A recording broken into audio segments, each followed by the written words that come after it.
Lilo.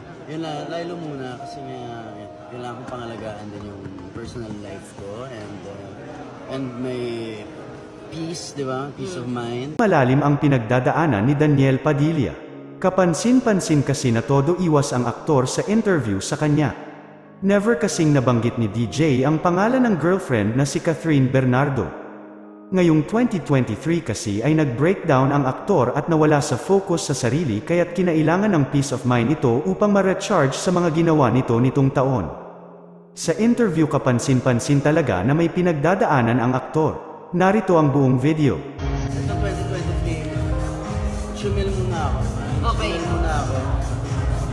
Kasi kailangan kong i-refresh yung sarili ko. Medyo na-burnout.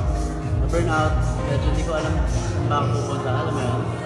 Yung direction ng career, ganon. Yeah. Career, my life, di ba? Yun. So, and now, refreshed ako. Nandun na lahat ng drive ko ulit. So, I'm just ready to go. Anong ginawa mo nung nag-shell ka muna?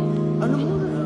Bitaw muna ako, alam mo yan. Pero syempre, pag may ang trabaho ay trabaho. Pero Okay. pagdating ng personal life ko, pinapangalagaan ko.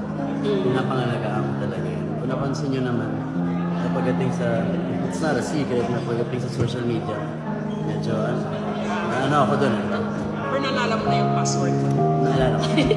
Sa tulong ng mga kasama ng management, nakuha ko naman. Pero yun na nga. Like Lilo. Yun na, Lilo muna kasi nga kailangan kong pangalagaan din yung personal life ko and may peace, di ba? Peace of mind. Yun lang. Pero ngayon, I'm very excited.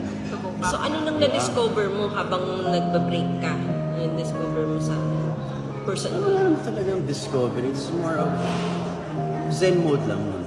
Zen mode. You just need quietness. Diba? It's silence na muna. Yun lang, para lang mabalik kasi masyado na maingay ang paligid.